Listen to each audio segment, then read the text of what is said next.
dipersembahkan oleh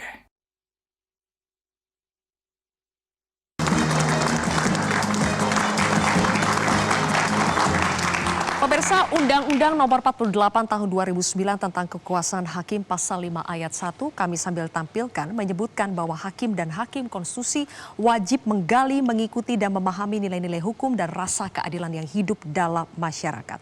Bang Jamin, kalau kita kaitkan dengan vonis yang akan dibacakan hakim minggu depan, bagaimana seharusnya implementasi dari pasal ini? Ya, kalimatnya adalah wajib. Wajib itu ada suatu keharusan untuk menggali nilai-nilai yang hidup dalam masyarakat. Apa yang dikatakan amicus curiae itu adalah representasi dari nilai-nilai yang hidup dalam masyarakat.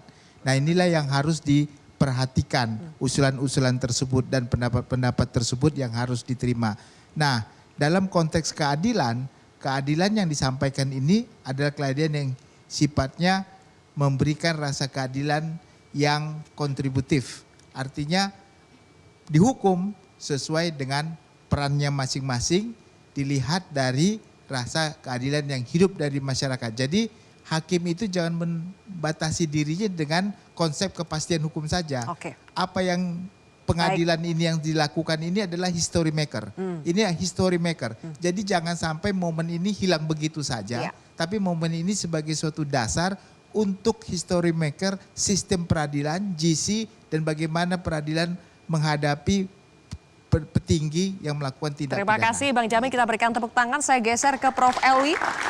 Hakim harus independen, tidak boleh diintervensi, tapi di sisi lain vonis hakim harus mengikuti rasa keadilan masyarakat. Jadi bagaimana seharusnya vonis para terdakwa nanti?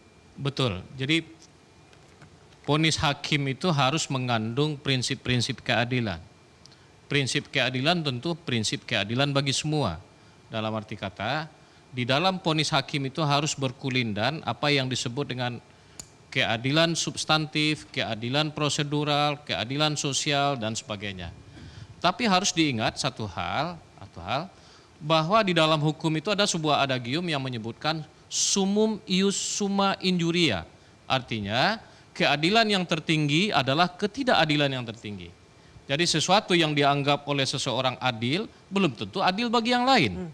Demikian sebaliknya. Jadi oleh karena itu, apapun yang diputuskan oleh hakim, sementara nanti itu kita anggap sebagai sesuatu yang adil, kecuali nanti ada hakim yang lebih tinggi yang meluruskan kalau seandainya ada yang keliru dalam memahami soal keadilan dalam vonis hakim yang akan dijatuhkan itu. Oke, kita berikan tepuk tangan.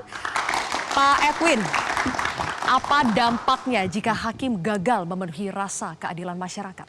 Ya, sebenarnya sudah jelas yang bunyi dalam undang-undang ya. Hakim itu diminta untuk memperhatikan dengan sungguh-sungguh ya, rekomendasi LPSK yang dimuat di dalam tuntutan. Gitu loh. Jadi sebenarnya kata-kata itu juga sungguh-sungguh itu sinonim dari perintah. Gitu.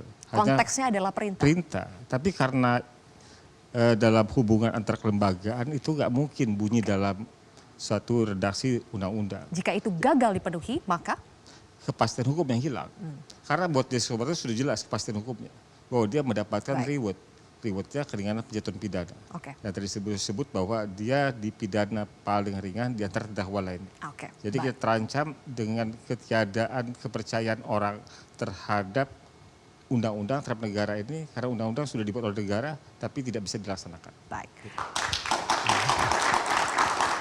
Bang Roni, terakhir yang ingin Anda sampaikan sebelum vonis dijatuhkan? Iya Mbak Sylvia, sebagai penasihat hukum kami sudah melakukan pembelaan secara maksimal. Kami mendampingi Richard Eliezer agar dia tetap konsisten dan di dalam proses persidangan kami tim penasihat hukum sudah melakukan pembelaan, menghadirkan ahli-ahli yang menjelaskan konstruksi hukum terkait dengan posisi Richard Eliezer. Kami tahap ini adalah sekarang kami berdoa sehingga majelis hakim diberikan hikmat oleh Tuhan. Hikmat yang menuntun majelis hakim. Audionya hilang, boleh diganti Bang Roni? Maaf. Kami berdoa kepada majelis, kami berdoa kepada Tuhan agar majelis hakim diberikan hikmat. Hikmat yang menuntun majelis hakim yang mulia memutus perkara Richard Eliezer seadil-adilnya. Oke, tepuk tangan. Bang Kamar terakhir 1 menit. Baik, hakim itu dalam menjalankan tugasnya untuk memberikan kepastian hukum, keadilan dan kemanfaatan, dia harus berpedoman kepada irah-irah putusan itu sendiri, yaitu demi keadilan berdasarkan ketuhanan yang Maha Esa. Karena kenapa? Karena putusan hakim itu disebut juga dianggap benar, disebut dengan asas res judicata. Putusan hakim dianggap benar. Oleh karena itu hakim dituntut untuk memberi kebenaran, keadilan, kemanfaatan, kepastian hukum. Karena kenapa? Karena apabila hakim termasuk pembentuk keputusan-keputusan tidak bersifat adil, Tuhan bilang di dalam Yesaya 10:1-4, celakalah mereka yang menentukan ketetapan-ketetapan yang tidak adil dan mereka yang mengeluarkan keputusan-keputusan kelaliman. Baik. Jadi artinya ada di situ pesan moral dari Tuhan untuk menghalang-halangi orang-orang lemah mendapat keadilan dan untuk merebut hak orang-orang sengsara di antara umatku supaya mereka dapat merampas milik janda-janda dan dapat menjarah hak anak-anak yatim piatu. Itu tidak boleh. Kemudian apakah yang akan kamu lakukan pada hari penghukuman? Dan pada waktu kebinasaan yang datang dari jauh, kepada siapakah kamu hendak minta tolong?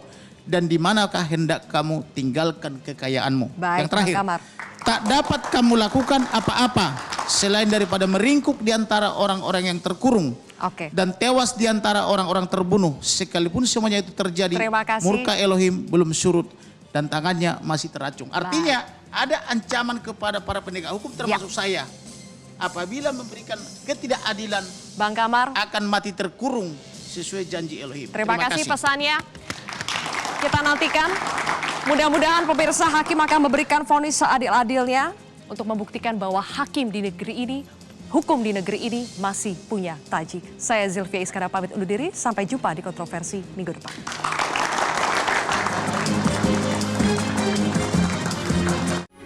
Metro TV.